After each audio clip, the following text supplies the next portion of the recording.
Olá, estamos de volta com mais uma leitura do livro O Poder Curador da Graça. Hoje estaremos falando sobre o capítulo 5, As Más Notícias. Antes de você dar continuidade a este livro, eu desejo que ele seja abençoador na sua vida. Se gostar, compartilhe com seus amigos, curta o canal, se inscreva nele, ative o sininho para receber as próximas leituras. Pecadores, voltem, por que iriam morrer? Deus, o seu Salvador, pergunta-lhes por quê. Deus, que em realidade suas almas resgatou, morreu ele próprio para que possam viver. Deixarão que ele morra ou vão? Crucifiquem novamente o meu Senhor. Por quê, ó pecadores redimidos, por quê? Desprezarão a sua graça e morrerão. Jamais me esquecerei da primeira vez que eu vi o abismo do Grand Canyon no Arizona. Eu era um típico filho de missionário que tinha visto muitas das assim chamadas maravilhas do mundo. Tinha aprendido de modo difícil que a realidade dos lugares turísticos raramente correspondem à fantasia que cerca a sua propaganda. Portanto, aos 12 anos de idade, eu já tinha desenvolvido esta filosofia prática. Não se entusiasme demais com um local famoso porque não corresponderá às suas expectativas. Foi com esse espírito cético que cheguei ao Grand Canyon em 1934.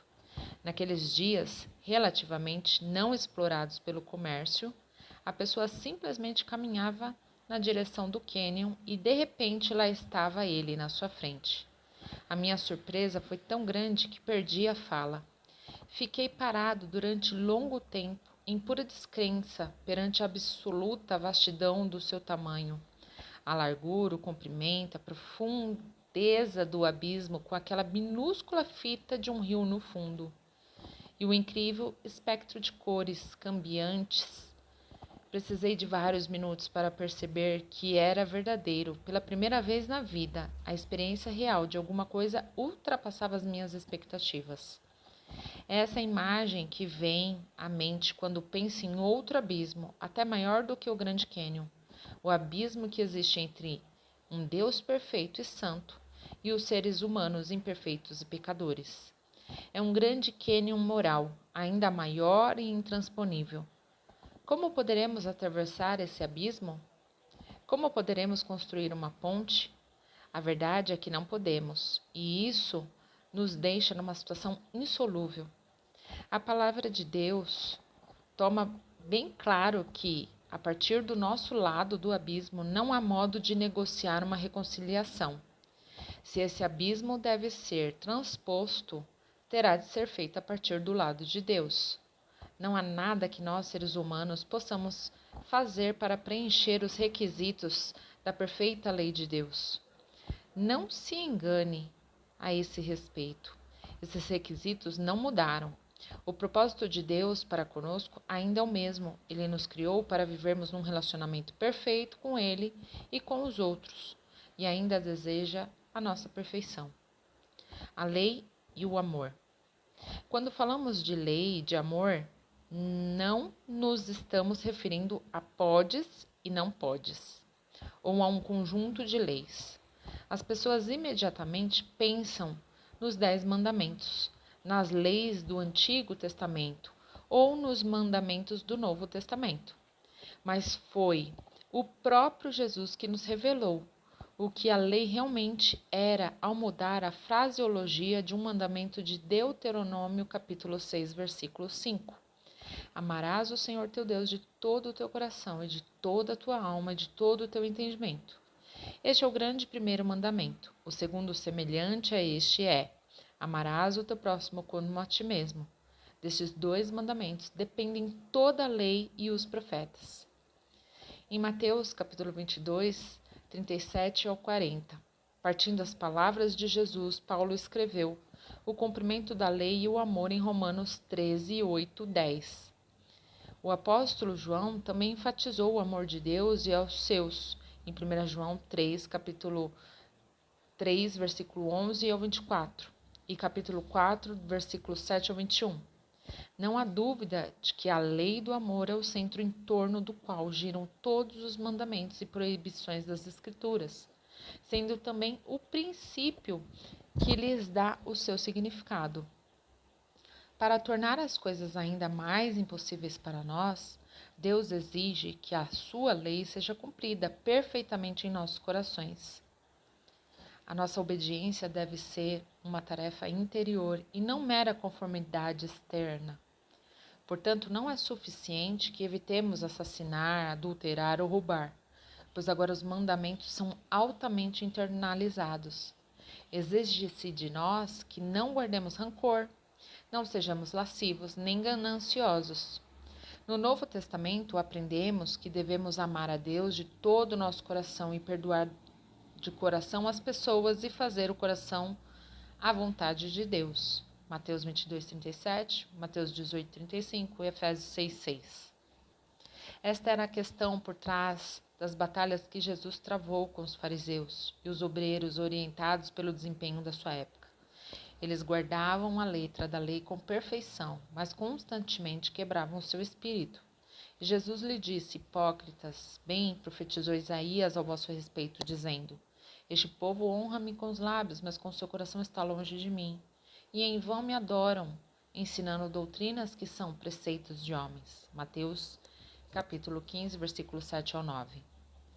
Quando nós examinamos de dentro para fora as exigências de Deus, as exigências que Ele nos faz, não leva muito tempo para percebermos o problema insolúvel, o abismo entre as suas exigências e as nossas realizações. O imenso golfo entre o que é e o que devia ser. Na queda não somente criamos o abismo, mas também perdemos o poder de saltar sobre ele. Mas isso não quer dizer que não tentemos, pois efetivamente nós tentamos. Tentamos construir uma ponte à moda nova e à antiga, sem sucesso em ambos os casos. O caminho do ágape desmazelado. Ágape é uma palavra grega que se refere ao amor de Deus ou ao tipo de amor que Deus coloca em nossos corações. Ao ágape desmazelado é uma versão sentimentalista do amor de Deus, tão desequilibrada que exclui os demais aspectos da natureza divina. Muito popular em vários grupos religiosos modernos, alguns dos quais até chamam a si mesmos de cristãos, esse tipo de amor simplesmente nega a exigência do abismo, afirmando que Deus é tão amoroso que deixa de lado os nossos pecados e as nossas falhas. Esse ágape desmazelado é como um melado grosso despejado dentro do Grande Cânion, enchendo-o até em cima de modo que não se consiga mais ver o abismo que fica entre os dois lados. Ou então pode dizer que não existe abismo algum, pois não há verdadeira diferença entre o bem e o mal, o certo e o errado, a verdade e o erro, o pecado e a retidão. Não há distinção moral, pois tudo faz parte de Deus e, portanto, tudo é bom. Embora algumas coisas possam parecer ímpias, isso não passa de ilusão. Essa filosofia é apresentada em diversas embalagens atraentes. Existe o tipo popularizado pelas celebridades da televisão, ou os livros e seminários caríssimos. É incrivelmente ridículo ver alguém que a gente sabe estar levando uma moral baixíssima dizer num programa de entrevistas: eu sou de Deus. Esse tipo de afirmação é comum no movimento da nova era. Aqueles que serviam como missionários na Índia ou no Extremo Oriente reconhecem como uma versão simplória e amenizador do velho hinduísmo ou do budismo. Existem outras versões populares que reduzem Deus a uma espécie de entidade impessoal. A sua saudosa é que a força esteja com você. Há também os Deus enfraquecido dos cristãos liberais, que, de tão abrangentemente, é retratado como um tipo de bisavô nos céus, uma deidade benevolente, simplória, que sorri para suas criaturas aqui embaixo e diz: tudo bem, desde que as crianças estejam se divertindo. A Bíblia deixa claro que o amor de Deus é um amor santo. O mesmo apóstolo João, que diz Deus é amor, em 1 João 4,16, também declara: Deus é luz e não há nele treva nenhuma. 1 João 1,5. As Escrituras fazem muitas referências à ira de Deus. Percebo que essa expressão perturba alguns cristãos, muitos dos quais são pessoas ternas e hipersensíveis com os conceitos distorcidos e temerosos de Deus. Apesar da sua boa teologia mental, no nível instintivo, sentem a Deus como um onipotente bicho-papão celestial, cujo propósito é apanhá-los e assim, então, aterrorizá-los. Essa é uma área em que precisamos de uma compreensão bíblica equilibrada acerca de uma verdade muito importante. Assim, encarecemos lá na frente. A ira de Deus significa simplesmente que a santa natureza de Deus ela é imutável, oposta a todo o pecado. Significa que Deus não pode fazer vistas grossas ao pecado, nem entrar e estar de acordo mediante alguma espécie de negociação. Dizendo de forma simples, Deus é contra todo o pecado, apresentado em qualquer forma e em qualquer lugar e em qualquer tempo. O pecado perturba a ordem moral do mundo, e isso Deus não pode ignorar, e Ele não pode tratar da mesma forma o bem e o mal. Agir assim seria negar a sua própria existência moral. A ira de Deus não significa que a ira muitas vezes significa para nós um ataque de raiva, uma emoção súbita, uma reação irritada de autodefesa, acompanhada de perda de domínio próprio. Deus não explode de raiva contra alguém por causa do pecado. Então pensa como se vingar. Em vez disso, a ira de Deus é o seu antagonismo previsível e constante contra qualquer coisa pecaminosa ou não santa. Confundimos-nos ainda mais se misturarmos ira e ódio, pois não são as mesmas coisas. Os pais sabem disso. Podemos ficar bastante irados com os filhos e ainda amá-los profundamente. Na verdade, os bons pais vão ainda mais longe, de modo que há horas em que exatamente a sua ira que prova o quanto amam seus filhos, pois quando o amamos verdadeiramente, não toleramos nada que os possa prejudicar ou destruir, vindo de fora ou de dentro. A ira de Deus, a sua oposição santa ao pecado, é prova segura da sua preocupação redentora para com seus filhos. Deus nos ama e se importa conosco com tal profundeza que o seu interesse pelo que nós acontece é infinito. Mas, continua alguém a protestar, não entendo esse negócio da ira de Deus, isso me apavora. Talvez uma pergunta ajudaria a esclarecer a questão. Qual é a alternativa à ira de Deus? A alternativa não é um Deus de amor, porque, como já vimos, amor e ira são duas faces da mesma moeda. E não se pode ter uma sem a outra. A alternativa à ira é a apatia, o que significaria um Deus moralmente neutro e indiferente aos resultados da batalha entre o bem e o mal. Isso faria dele um Deus que se assenta no muro da moral do mundo e diz: não me importo com o que acontece a eles. Deixe-os pecar se quiserem. Isso é problema deles. Não vou interferir em suas vidas. Portanto, sempre que a imagem bíblica de um Deus santo que se ira contra o pecado parecer antiquada e assustadora, tente imaginar algo muito mais amedrontador, um Deus apático que não se importa com nada. Imagine como seria viver num mundo como o nosso se Deus fosse pessoalmente indiferente e moralmente neutro. Seria um horrível pesadelo. É a realidade de um Deus santo, irreconciliavelmente oposto a todo o pecado, que faz que a vida seja tolerável num mundo como o nosso, pois isso significa que Deus se importa o suficiente para se irar quando pecamos, pois Ele nos ama o bastante para nos desejar o melhor. Significa também que sabemos de que lado Deus está. Ele próprio se declarou ao lado do reto e da retidão. Isso é consolador, não assustador, e pode nos impedir de tentar construir uma ponte sobre o grande abismo que há entre nós e Deus, uma tentativa de modificar a sua natureza santa. O caminho freudiano. Estamos usando o nome de Freud meramente como representativo. Ele é comumente considerado o pai da psicanálise e de todas as correntes da psicologia que tentam transpor o abismo mediante modificação da natureza do pecado.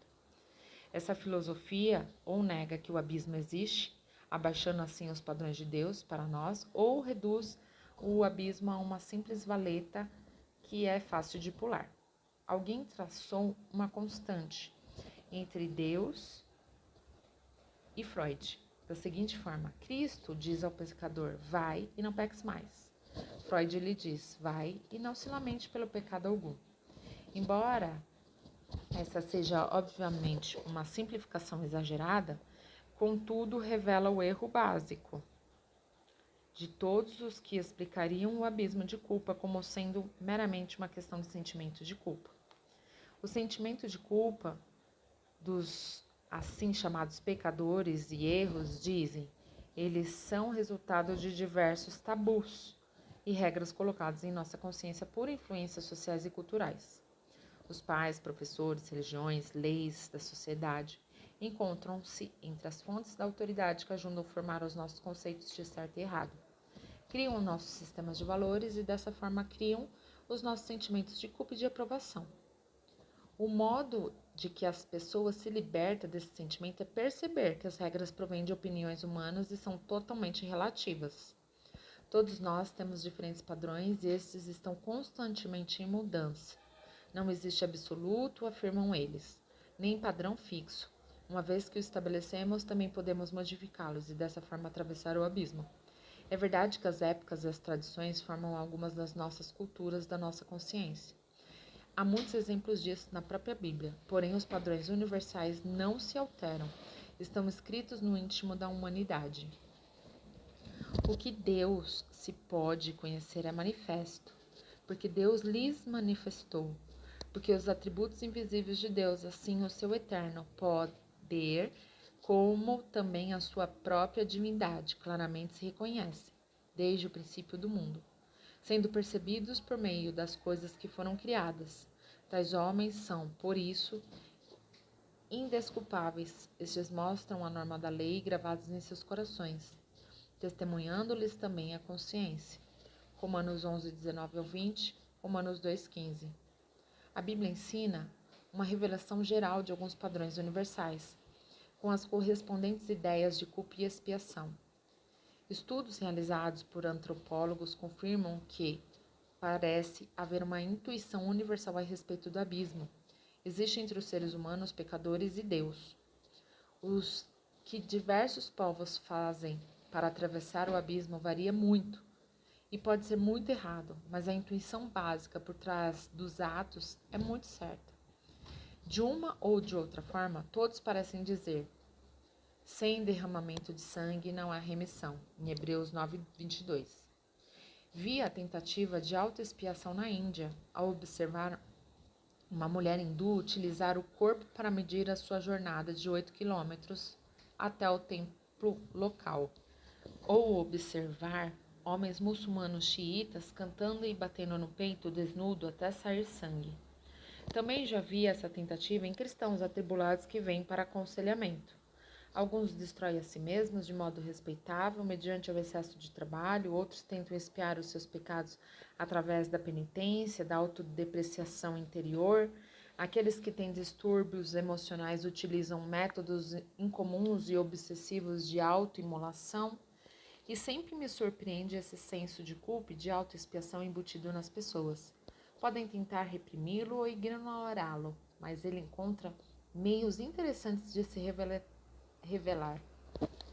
Doroteia era uma adulta jovem e solteira, que veio para aconselhar. Ela não hesitou nem um pouco em partilhar da sua vida abertamente. Me assustei, com que parecia uma necessidade quase compulsiva de revelar as misérias da sua vida com lúgubres detalhes. Ela era uma cristã moderna e liberada.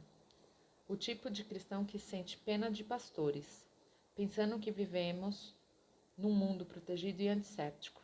Fazem questão de falar conosco acerca do mundo real. Parte da sua missão é iluminar a nós, pobres almas privadas, acerca das alegrias da sua nova liberdade.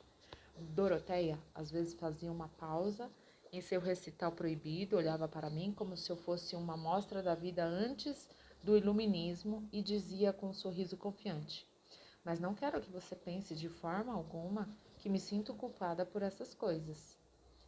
Devo admitir que tenho uma perversidade que me leva a entrar no jogo com esse tipo de pessoas, e assim eu disse: "Oh, não, é claro que não.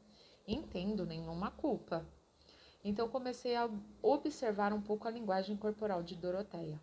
À medida que ela continuava pegando lenços de papel da caixa, que sempre deixo numa mesa lateral, não para enxugar as lágrimas, é claro que não, pois não sentia culpa alguma, mas o lenço após lenço ela fazia um pequeno pedaço. O que mais me fascinava era que ela estava completamente inconsciente do ritual de rasgar os lenços. Depois de algum tempo, decidi abandonar o papel do conselheiro indireto e interrompi o último capítulo das suas confissões verdadeiras e disse, num tanto abruptamente: "Desculpe-me, Doroteia, mas eu não acredito no que você está me contando." "Como assim? É verdade, sinceramente." "Acredito em suas histórias, mas não acredito na sua história principal." "Minha história principal?" "Não acredito na história que você não sentir culpa sobre todo esse lixo na sua vida. Na verdade, sinto como se o seu monte de culpa fosse tão alto quanto essa montanha de lenços de papel que você fez na mesa." Ela baixou os olhos em assustada descrença, evidentemente constrangida, permaneceu sentada em silêncio, olhando fixamente para os lenços rasgados. Fiquei em silêncio, mas o Espírito Santo, que Jesus prometeu que iria convencer o mundo da culpa do pecado, falou alto e bom som. Vagarosamente, Doroteia pegou outro lenço de papel e desta vez o utilizou de modo correto. "Você tem razão", choramingou ela. "Acho que esperava não me sentir culpada, desde que fosse honesta acerca dos meus pecados. Mas bem lá no fundo, eu sabia que não era assim e sabia que você sabia disso. Acho que, na verdade, eu esperava que você não deixasse isso passar desapercebido." Então lemos juntos a tradução de Phillips da maravilhosa passagem de Colossenses, capítulo 2, versículo 14 ao 15, onde Paulo descreve a obra de Cristo na cruz. Foi ele que perdoou todos os pecados. Por termos quebrado as leis e os mandamentos, fomos condenados, mas Cristo riscou essa condenação que pesava sobre as nossas cabeças, anulando-a completamente e pregando-a na cruz sobre a sua própria cabeça. E depois, retirando a força aos poderes hostis a nós, expõe-nos já despedaçados, vazios e derrotados, no seu ato final, glorioso e triunfante. Doroteia compreendeu que não precisava destruir os seus pecados nem os lenços de papéis, nem a realizar qualquer outro ato inconsciente de penitência. Cristo despedaçou todo o seu pecado na cruz e libertou-a da sua culpa, desde que ela confessasse a Ele e confiasse no que Ele fez por ela. Doroteia descobriu que não podemos transpor o abismo negando que ele existe, mas somente através da confiança naquele que o transpôs, carregando ele mesmo em seu corpo sobre o madeiro os nossos pecados. 1 Pedro 2,24. Que alegria foi, nas sessões seguintes, trabalhar ao lado do Espírito, ajudando Doroteia a purificar o seu procedimento e a viver como uma filha de Deus. O caminho farisaico. Existe ainda um método ineficaz de tentar transpor o abismo, um método frequentemente utilizado pelos cristãos mais legalistas. A eles pertence o caminho da obediência a um conjunto de regras, precisas e codificadas. Utilizam o mandamento de Deus como material principal da construção da ponte. Os podes e não podes, criado pelos homens, são as porcas, os parafusos, os rebites, que sustentarão e firmarão as vigas. Com muito cuidado, constroem o que parece ser uma ponte bem forte, com seu esquema de leis, regras e regulamentações externas fortemente interligados. O manual do proprietário que a acompanha trata de todos os detalhes, então eles entendem essa ponte pré-fabricada sobre o abismo e cuidadosamente, com muita oração, soldam-a no lugar certo. A ponte parece se encaixar perfeitamente. O seu complicado projeto, seu imenso tamanho, a sua qualidade inflexível dão a aparência de uma força gigantesca. Então, quando caminham por sobre a ponte, acreditam que tenham transposto o vão e chegam até a desfrutar certo sentimento temporário de paz e segurança. Antes de a graça ter chegado à sua vida, Paulo construiu uma ponte assim. Ele fala sobre ela na sua carta de Filipenses, capítulo 3, versículos 5 ao 6. Hebreus de Hebreus, quanto à lei, fariseu, quanto à justiça que há em lei, irrepreensível. E é claro, foram principalmente os fariseus do tempo de Jesus que haviam construído uma estrutura assim, com as suas 612 regulamentações detalhadas para a vida diária. Eles forjaram da justiça uma ciência exata. O único problema era que, à medida que guardavam todas essas regras, deixavam de lado a principal, a lei do amor. A mais feroz demonstração da ira de Jesus foi para com os fariseus num dia em que demonstraram mais interesse pela guarda das leis do que pela cura da mão ressequida de um homem realizada por Jesus. Marcos, capítulo 3, versículo 1 ao 5. Muitos cristãos sinceros têm tentado agradar a Deus e transpor o abismo utilizando esse mesmo caminho, só para descobrir que este é o caminho que menos lhe agrada. Nunca traz paz duradoura, pois sempre há mais alguma regra que alguém ou algum grupo acrescenta à lista. Além disso, seus seguidores jamais estão completamente certos de que realmente guardaram a lei de modo como deviam. Essa é uma ponte insegura que um dia, na tormenta, vai cair. Foi isso que aconteceu há muitos anos, numa ponte suspensa muito famosa, terminada no início de 1940, a Ponte Tacoma, Narrows, no estado de Washington. Era uma obra-prima de engenharia. Com cerca de 900 metros, ela possibilitava a travessia sobre as águas do Canal Puget. Custou 75 milhões de dólares, um preço estrondoso para a época. Atraiu tanta atenção que uma companhia de seguro local a utilizou como mensagem de propaganda que dizia: tão seguro quanto a ponte Tacoma. O anúncio ajudou a companhia a crescer, mas somente por alguns meses. No dia 7 de novembro de 1940, um forte vento começou a soprar e ninguém sabe exatamente o que aconteceu então. Uma hipótese é que, por causa da disposição singular do terreno daquela região, o vento preso naquele local teria, na verdade, o efeito de dobrar a velocidade. Portanto, o efeito do vento de 70 km por hora daquela tarde correspondia a uma velocidade de 140 km por hora. Qualquer que tinha sido a causa, a ponte começou a oscilar. Isso não era novidade. A mídia já havia carinhosamente denominado a ponte de Gertie galopante. Mas desta vez a oscilação aumentou até que a ponte começou a oscilar, como uma lagarta em movimento.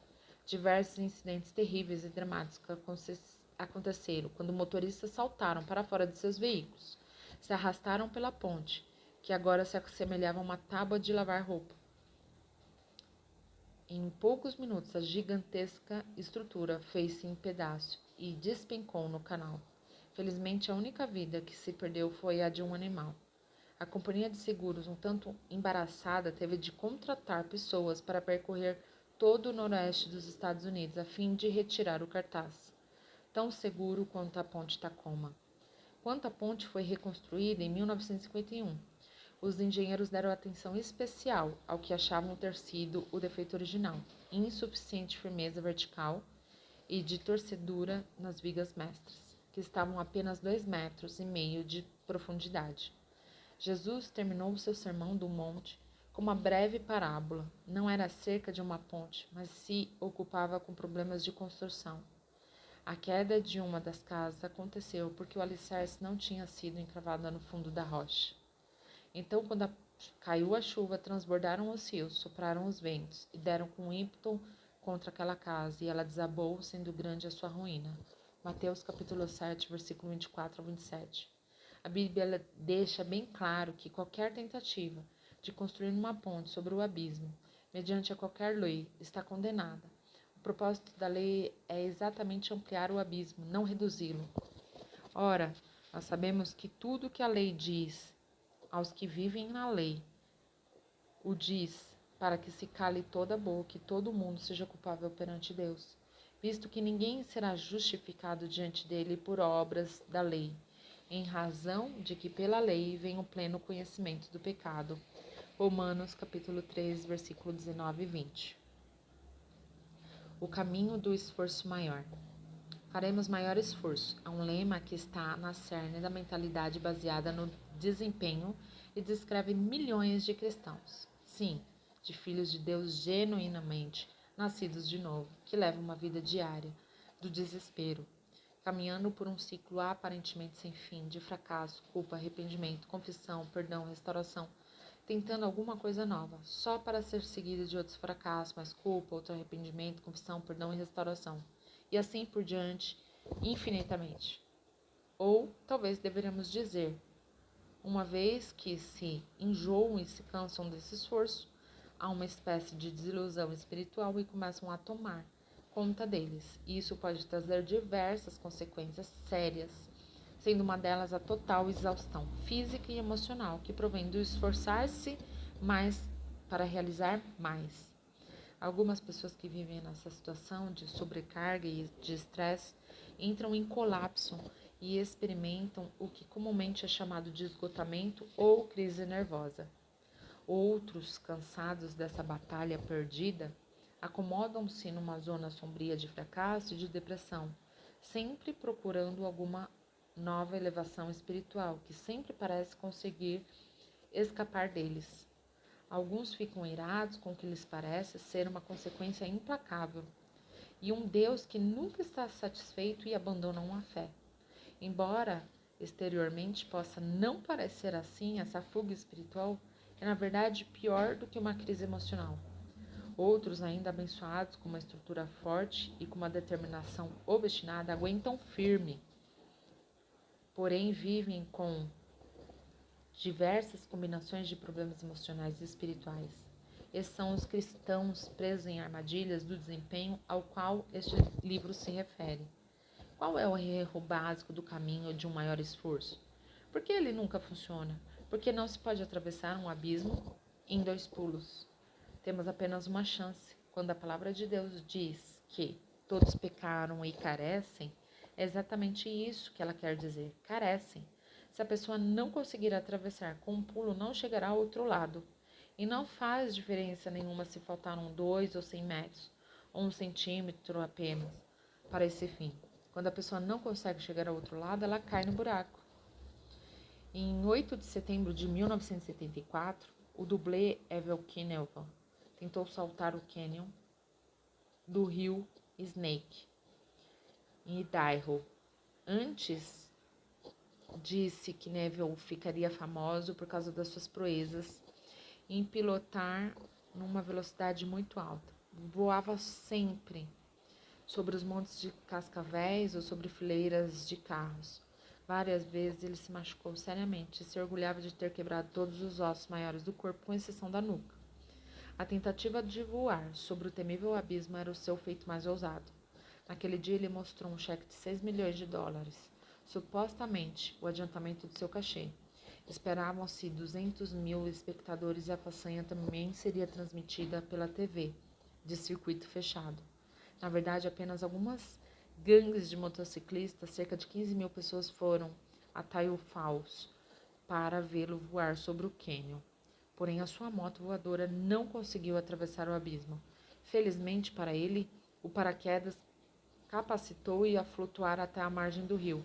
Helicópteros de resgate o trouxeram de volta, ferido e humilhado, mas sem ferimentos graves. O livro do ano de 1975 da Enciclopédia Britânica corretamente descreve o evento como o fracasso mais espetacular do ano. Na verdade, essa é uma ilustração viva, comum da falha humana. Mais comum a tentativa orgulhosa e maligna de atravessar o abismo moral e de se tornar como Deus. É uma tentativa condenada a fracasso, pois as Escrituras nos asseguram que não há modo de se atravessar esse abismo. Pelo fato de sermos seres caídos, temos falta de poder e sempre ficaremos aquém de alcançar o objetivo. E não importa o quanto nos esforcemos, quantas vezes tentemos, sempre ficaremos aquém e cairemos de novo. É realmente um círculo vicioso e não há meio de rompê-lo com as nossas próprias forças. Graças a Deus existe um caminho melhor. O seu caminho, a sua provisão graciosa em fazer uma ponte sobre o abismo. O caminho da graça é a única resposta. Mal posso esperar para falar com o leitor acerca desse caminho. Mas primeiro precisamos examinar um tipo extremo de cristianismo baseado nas realizações. É comumente denominado de perfeccionismo, o perfeccionismo neurótico. Essa é a forma mais séria da doença. Vejamos onde são semeadas as sementes dessa doença, como ela se desenvolve e algumas das falsas curas propostas. Soluções que nada resolvem, mas que passam a fazer parte do próprio problema. Obrigada se você ficou até aqui. No próximo capítulo nós estaremos falando sobre as consequências da desgraça. Não esqueça de compartilhar esse áudio com alguém que precisa ouvir essa palavra. Que Deus te abençoe grandemente. Um beijo no seu coração e até a próxima leitura.